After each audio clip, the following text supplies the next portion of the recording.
खंड खंड होगा पाकिस्तान, अलग होगा बलूचिस्तान। इस बार बलूचिस्तान अलग होकर ही मानेगा। पहले ट्रेन हाईजैक, अब पाक सेना पर अटैक। बलूचिस्तान ने ठान लिया, पाकिस्तान पर वार किया। अलग होकर ही मानेगा बलूचिस्तान। बलूच लिबरेशन आर्मी ने पाकिस्तान में हाहाकार मचा दिया है।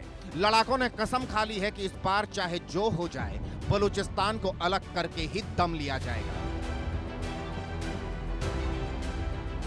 ट्रेन हाईजैक के हुए अभी कुछ घंटे भी नहीं बीते थे कि पाकिस्तानी सेना के काफिले पर एक बड़ा हमला हो गया। खबर क्या है, जरा तस्दीक कीजिए।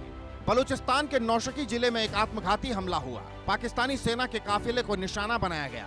ट्रेन हाईजैक के बाद पीएलए ने इस हमले की जिम्मेदारी ली। पीएलए ने 90 पाकिस्तानी सैनिकों की मौत का दावा किया। पीएलए के प्रवक्ता जियांद बलूच का बयान सामने आया। एक आत्मघाती हमलावर ने एक बस को निशाना बनाया, उसके बाद दूसरी बस पर गोलीबारी की। काफिले में कुल मिलाकर 8 बसें थी। हमले में एक बस पूरी तरह से तबाह हो गई। पीएलए के फतेह दस्ते ने बस को पूरी तरह से घेरा। बस में मौजूद सभी सैनिकों को मार डाला गया। एक सप्ताह के भीतर बलूच विद्रोहियों का यह दूसरा बड़ा हमला है। मंगलवार को पीएलए ने क्वेटा से पेशावर जाने वाली जाफर एक्सप्रेस ट्रेन हाईजैक कर ली थी। ट्रेन में 450 से ज्यादा यात्री सवार थे। ट्रेन पर कब्जा करने के बाद पीएलए ने बुजुर्गों, महिलाओं, बच्चों को जाने दिया था। उधर पाकिस्तानी सेना ने दावा किया था कि उसने सभी बंधकों को रिहा कर लिया, लेकिन पीएलए ने पाकिस्तानी सेना के दावों को झूठ बताया और कहा कि 214 बंधकों को मार दिया गया जो पाकिस्तानी सेना के जवान थे। पीएलए के दावों पर गौर करें तो साल 2025 में कुल मिलाकर 26 हमलों में 350 से ज्यादा पाकिस्तानी सैनिक ढेर हुए हैं। 2024 में 76 हमलों में 151 से ज्यादा पाक सैनिक ढेर हुए हैं। 2023 में 29 हमलों में 50 से ज्यादा पाकिस्तानी सैनिक ढेर हुए हैं। 2022 में 50 हमलों में 80 से ज्यादा पाक सैनिक ढेर हुए हैं। 2021 में 13 हमलों में 21 से ज्यादा पाक सैनिक ढेर हुए। ये आंकड़े साबित कर रहे हैं कि बलूचिस्तान लिबरेशन आर्मी के हमले साल दर साल बढ़ रहे हैं। पाकिस्तान के सैनिक ढेर हो रहे हैं। शहबाज की टेंशन बढ़ रही है। पाकिस्तान के खंड खंड होने का डर सता रहा है और सबसे बड़ी बात लग रहा है कि पीएलए के लड़ाकों ने बलूचिस्तान को हर हाल में अलग करने की कसम खा ली है। Bureau report, India news. Pakistan में छिपे हिंदुस्तान के दुश्मन दहशत में हैं। उनकी इस दहशत की वजह है हिटमैन, जो एक एक करके इन आतंकियों को जहन्नुम पहुंचा रहा है। हिटमैन ने एक और आतंकी को नर्क का रास्ता दिखा दिया है। इस आतंकी का नाम है अबू कताल, जो हाफिज सईद का बेहद करीबी था। कैसे हिटमैन ने अबू कताल को पहुंचाया जहन्नुम और अब हिटमैन की लिस्ट में किसका नाम है शुमार, हमारी इस खास रिपोर्ट के जरिए जानिए।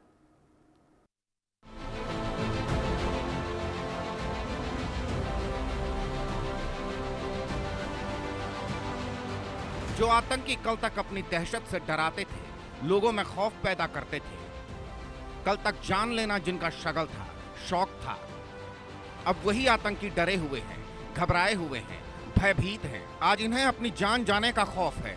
ये आतंकी छिपते फिर रहे हैं क्योंकि पाकिस्तान की पनाह में बैठे हिंदुस्तान के इन दुश्मनों के पीछे एक हिटमैन पड़ चुका है। कौन है ये हिटमैन? क्यों कर रहा है आतंकियों की चुन चुन कर हत्या? ये आपको आगे बताएंगे, लेकिन पहले ये जान लीजिए इस हिटमैन का सबसे ताजा शिकार कौन बना है। फैजल नदीम उर्फ अबू कताल उर्फ कताल सिंधी। ये लश्कर तैयबा का आतंकी और हाफिज सईद का भतीजा था। अबू कताल शनिवार को पाकिस्तान में मारा गया। इसको एक अज्ञात हिटमैन ने मौत की नींद सुला दिया। पाकिस्तान के पंजाब प्रांत के झेलम में बाइक सवार बदमाशों ने कताल को निशाना बनाया। कताल पर उस समय हमला किया गया जब वो अपनी गाड़ी से जा रहा था। हमलावरों ने कताल को 14 से 15 गोली मारी। इस बीच खबर यह भी है, इस हमले में कताल का चाचा हाफिज सईद भी जख्मी हुआ है। पिछले दो सालों में जो मेजर अटैक्स हुए हैं साउथ ऑफ पीर पंजाल में, उसका मास्टरमाइंड ये था। उसके अलावा ये आतंकवादियों को ट्रेनिंग देना, आतंकवादियों को इन्फिल्ट्रेट करवाना और उनकी पूरी ऑपरेशनल एक्टिविटीज को कोऑर्डिनेट करने का जिम्मा इसी के ऊपर था। एक और भारत का दुश्मन एलिमिनेट हो गया। इसका मेरा ये मानना है कि ये भारत के सुरक्षा एजेंसियों की बहुत बड़ी जीत है, क्योंकि ये बहुत सफल तरीके से इसने पिछले कुछ 2-1 वर्षों में साउथ ऑफ पीर पंजाल में ऑपरेशंस करवाए हैं। जम्मू कश्मीर के रियासी जिले में तीर्थ यात्रियों पर बस पर हुए हमले का मास्टरमाइंड था। 9 जून 2024 को आतंकियों ने जम्मू कश्मीर में शिवखोड़ी से कटरा जा रही बस पर ओपन फायर किया था। हमले में ड्राइवर घायल हुआ था और उसका बस से कंट्रोल खो गया था। इसके चलते बस खाई में गिर गई थी। 10 लोगों की मौके पर मौत हो गई थी, जबकि 33 लोग घायल हुए थे। हिंदुस्तान के इस दुश्मन का अभिशाप हो गया है। पाकिस्तान में इसका काम तमाम हो गया है, जिसके बाद से आतंकियों में दहशत है। आतंकियों पर हमलों ने आतंकवाद के आका पाकिस्तान को टेंशन दे दी है। तालिबान, टीटीपी और बलूच लड़ाकों ने पहले ही पाकिस्तान की नींद उड़ा रखी थी। उस पर आतंकियों पर अज्ञात हमलावरों के हमले से वो और परेशान है। पाकिस्तान में भारत के दुश्मनों के टारगेट किलिंग का सिलसिला पिछले कुछ 2-3 साल में शुरू हुआ है। 2021 में आतंकी हाफिज सईद पर भी हमला हुआ था। हालांकि उस हमले में हाफिज सईद बच गया था। कहा जाता है यहीं से अज्ञात हिटमैन की दहशत शुरू हुई। इसके बाद से तो भारत के दुश्मनों को पाकिस्तान में अज्ञात हिटमैन चुन चुन कर मार रहा है।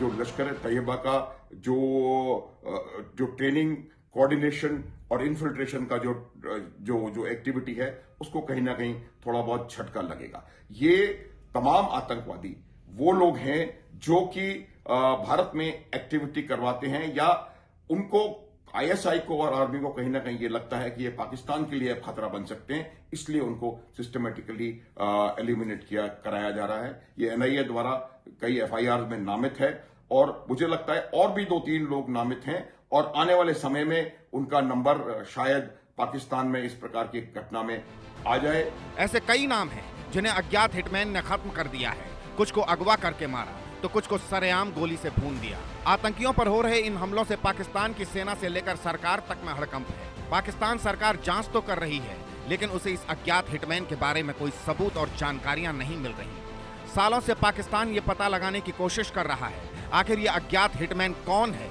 लेकिन अब तक उसके हाथ खाली हैं। उधर हिटमैन एक एक कर भारत की वांटेड लिस्ट में शामिल आतंकियों का काल बन रहा है। Bureau report, India news.